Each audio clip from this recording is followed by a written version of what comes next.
Hey there everyone, how are you doing today?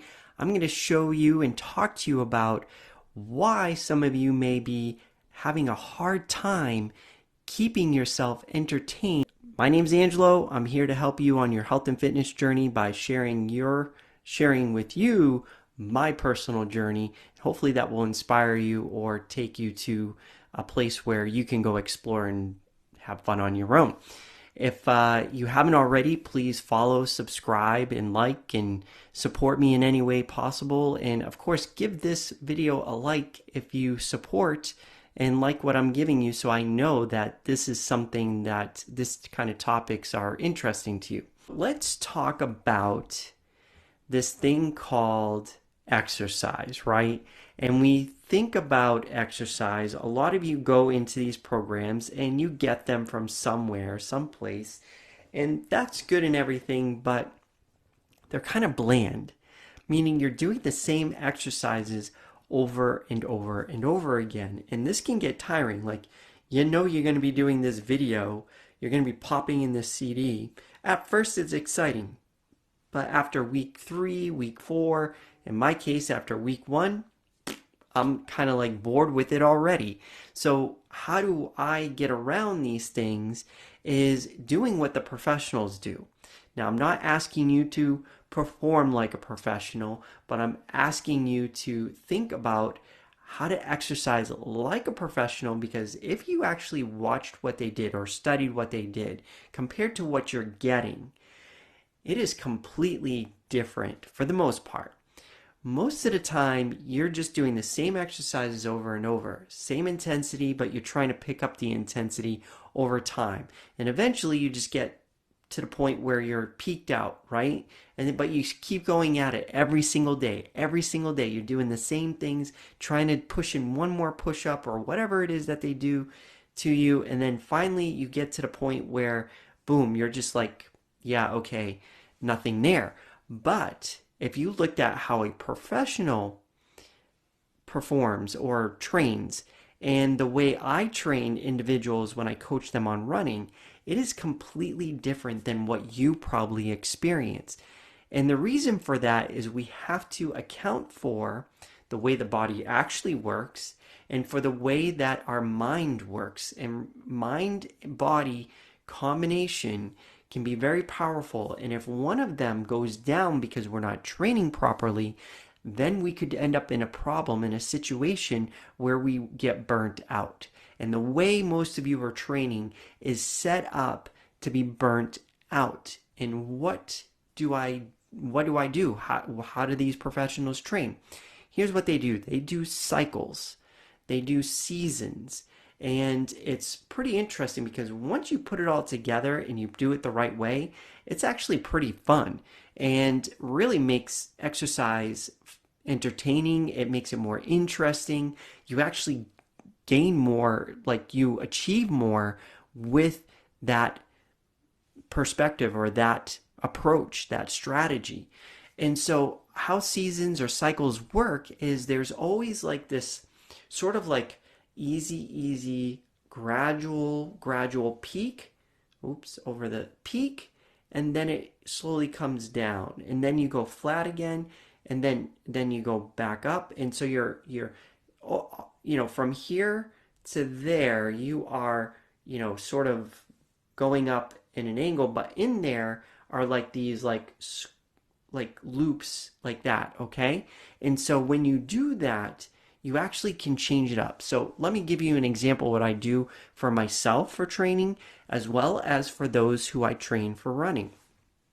At the very beginning of the season, the first thing I have everybody do is walk. Yes, I have them walk, and they hate it because they want to run. They don't think it's helpful, but it always pays off in the long run. At the beginning, they're always walking. Then after they're done walking, then I take them on a, let's say, let's pick up your endurance. Not so much speed. I don't care how much, I mean, I do care in one way, but I don't want them sprinting as much as I want them building endurance. That's what I want them to have. Then at some point in the season, I switch them over to speed and I start training them for speed instead of so much for power and endurance. And then when I get to speed, then we transition to what I call, well, what they call is peak or taper and then a peak. So once you get to the peak, then you start the cycle all over again. And for me, I believe there's like, I can't remember off the top of my head. I think there's like 6 steps to what I do. Most of you again are just like here. Like you're training like, so here's a professional going up here like this, right? The entire way. You're trying to train like, you're trying to go like this, right? You're trying to go and then jump up here and go and jump up here and go and then there's no like play with it. You're just going and going and going, and then eventually you get burnt out because it's boring. There's no story to it. And that's the other time, one time I talk about challenges, how challenges can help you. Over here, up here in this corner is the challenge. Down here is where you begin. But to get from here to here is never a straight line. Losing your weight, as you know, does not go in a straight line. It is a line actually that goes like this. It goes up here, your weight is high, and then it comes down. But in between there are these frequencies, right? You want these frequencies. These frequencies are important. We try to avoid them, but they are super important because it's our way of our body kind of like, okay, I see what you're doing. Giving me some rest now. Thank you very much. And then we're going to get back into it. And then you keep doing that back and forth, back and forth. So, but what I do with runners and people who want to join me on their health and fitness journey is I develop a story on top of that. Not just the cycles, but the story. Because at the end, when you're sitting down here, looking at the goal up here, when you create the plan to bridge that gap, right? You should be having fun. You should be, yes, it's hard work, but you should be having fun. When you get that plan that's going to show you how to get from here to here, you should, one, feel like it's realistic, and two, you should be like looking at that and be like, whoa, like if I accomplish this, this would be awesome. And this plan, I feel like will help me do that. And I could just imagine the struggles I'm going to go through in order to get from here to here. And some of that takes time. Like some of that takes trust in yourself. Some of that takes, courage to go out there and do something like that. And that's where coaches come in. That's where accountability partners can come into play. Like go out there, figure out what it is that you need in order to take your exercise to that next level. And it doesn't have to be like this intense thing all the time, right? We can inject intense things. You should see I have fun putting together running plans for people because it is so much fun to see the journey I'm going to take them on. I'm excited for them. When they get that plan, at first they cringe at the very beginning because they're like, walking, I'm supposed to be a runner, not a walker.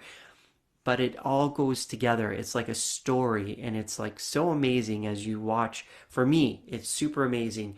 I wish I could go visit all the runners that I coach because it'd be so cool to be there with them, to be like, oh yeah, let me watch you run this and see it all unfold. But just to watch their journey as they give me feedback and just watch their journey step by step as they blossom and grow and enjoy. And then we hit some struggles and then we overcome those struggles. And sometimes there's tears, sometimes there's just happiness. And it's just so amazing that it's just like, oh my gosh, like you have like conquered yourself. And we did it in a story way.